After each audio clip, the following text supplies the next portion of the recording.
Hello there, welcome to the channel. So today we are covering this, kind of noticing that there's very little coverage on the husband of the HR lady or the HR boss from the Coldplay case cam scandal or situation. So everybody has been sending positive messages and positive affirmation onto Andy Byron's wife on Facebook. That's the CEO or the former CEO, because he already stepped down.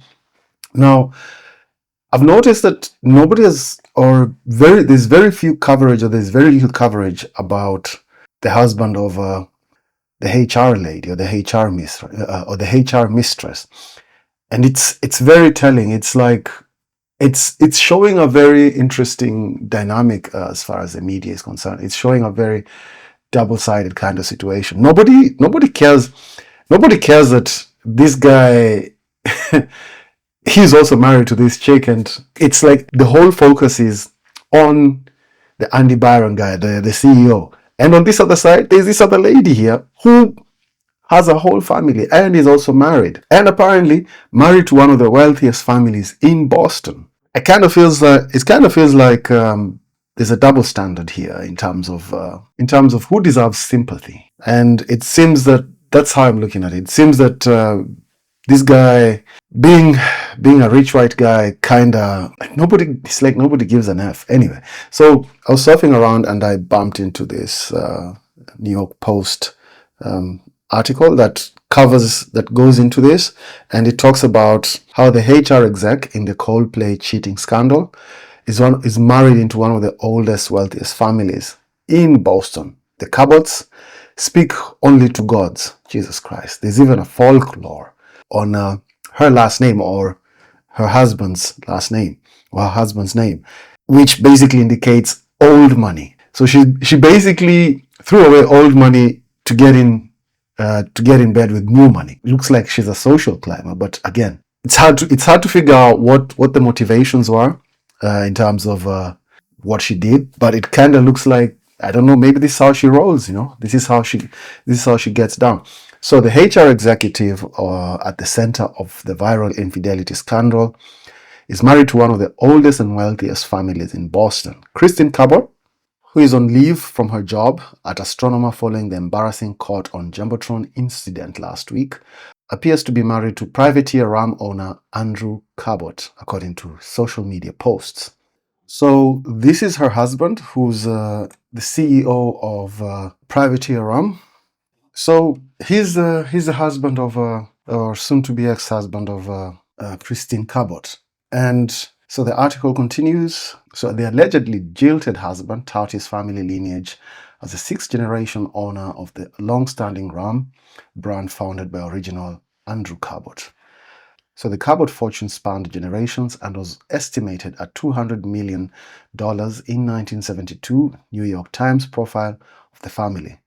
That's around 15.4 billion in 2025, adjusted for inflation. It's not clear when Kristin and Andrew got married, but it's at least the second marriage for each. Her previous divorce was finalized in 2022. Kristin Cabot's new deleted LinkedIn account showed that she served as an advisory board member at Privateer Ram since September 2020. Property records show that they bought a $2.2 million house on the New Hampshire coast earlier this year. The Cabot family is one of the original Boston Brahmins clan that controlled New England for centuries, a club so old, waspy, and distinguished that the Irish Catholic Kennedys are left out in the cold. I don't know what that means. The family made its fortune in soot, known colloquially in the industrial circle as carbon black, a key ingredient in car tires and bicycle tires, and dates back to New England for 10 generations. So the family members have been behind a slew of businesses across New England, including the Ram Company. The family patriarch, Samuel Cabot, kickstarted the family fortune by marrying Elizabeth Perkins, the daughter of a wealthy merchant trader. So it's pretty much a case where they're pretty much profiling his family and where he comes from. But they're not really saying anything about, they're not covering anything about the guy, like how is he handling it? How is he handling it? Is there any, I don't think he's actually said anything. He's not actually responded to this, and I don't think it's going to be positive. And to be honest, I think it's a little bit telling that nothing is being talked about, or nothing is being said that much about the husband uh, of the HR lady, or the Kristin Cabot. And it seems that every focus is just on Andy Byron. And to be honest, it takes two to tango. Like, she's as culpable as he is in this whole scenario, and I think he should get the smoke just as much as Andy's getting the smoke. Him being a dude and him being a rich dude might not garner as much sympathy as maybe the wife of Andy Byron. So, what are the comments saying in this situation, in this article? Let's see. So Paul O'Brien says, all that wealth, position, and power. Just Friday, a maintenance engineer in his 50s was telling me how happy he was to be on vacation this coming week and spending time with his wife and family. This is how most of us feel.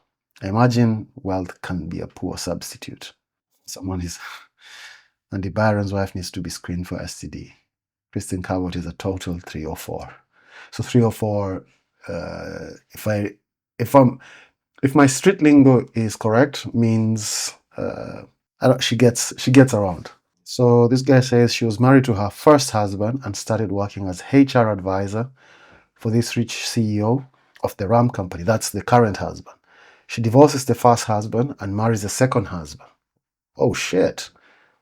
She then works as a head of HR for another rich CEO and start doing him while telling others how to act professionally as an HR exec. What a piece of work.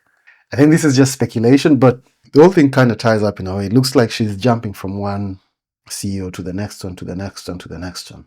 It seems that when people marry for money, they seek love and affection elsewhere. It's the way of the world in the wealthy circles. Sadly, it's the kids that get hurt. Yeah. So she doesn't have kids with her current husband. They've only been married for a short time. Her divorce from her first husband was finalized in 2022. If she has kids, they must be from the previous husband. And considering her age, they are probably in their early 20s or teenagers. There's an old adage, if you marry for money, you will earn every penny.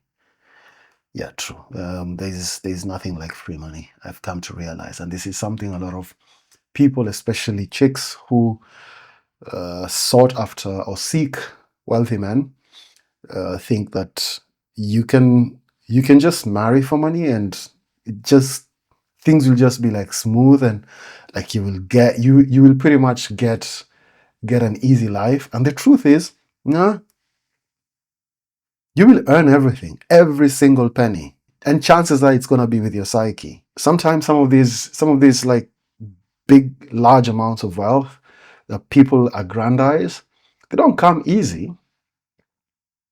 They come with a lot of they come with a lot of strings. They come with a lot of I'd say even structure. They come with a lot of hang-ups and baggage. E.g., you find some people got screwed in certain deals within the family. You find there's certain psychological issues going on through the family. Someone else here says also, and they confirm the story that they confirm the comment that we already seen. She was on the board of Cabot since 2020, but got divorced in 2022 before obviously marrying into the Cabot family, to the current husband. She seems she's got a thing for the heads of companies she works for or gives it. No. Head, good one. Board advisory for multi-million or billion-dollar RAM company. She probably went to the same college with a US news ranking below 200. Worked in HR, which takes absolutely zero skills in the board advisor. This is a textbook example of not about how smart you are, but how much you kiss ass and sliver your way up the corporate ladder. True. So that's the most interesting thing I came to find out even when I was working in corporate, that you will find some people who move really fast and you will realize they had zero skills at all. They have zero skills. and maybe not in what it is that you think, or you would assume that they'd actually have skills. They probably have other kind of skills, which you'll never know. And it makes you question a lot. It makes you question a lot of things. And it's one of the reasons why I always strive as much as possible to have something else that I'm able to do and focus on. Because to be honest, working in corporate, seeing how things work and how people operate and how people interact with each other, it's a very interesting. It needs to be studied, and I think it's one of those cases where it's a jungle, man. Very, very, very interesting behaviors. My take here is it seems that there's very little being covered about the husband of the HR lady, or Kristin Cabot, and to be honest, I hope he's holding out good, and I hope I'm able to contribute and bring attention to that. This guy also exists, and you know, he's also going through it just the same way as Andy Byron's wife is going through. The only thing I wouldn't feel that much of a sympathy is, given what if these comments are actually right, that she was working in the board of advisors for the rum company, which the husband's family owns, and then she got divorced in 2022. And if, let's say, it was an affair as well, if it comes out that it's an affair as well, or the reason why she jumped onto the new husband, or this guy, the Andrew Cabot guy, then I would say you lose them how you get them, man. I don't think there's any kind of sympathy. I'd say my sympathy is gonna be cut into half in general. Like I wouldn't be that much sympathetic, considering I know, like, this is the same play that she does. It's just a case whereby I think this is supposed to be the end of the road for her in terms of playing this game or this whole strategy. So I think more needs to be uncovered about this chick. I think her life should actually be uncovered, and we need to find out more on how she's basically been rolling all throughout.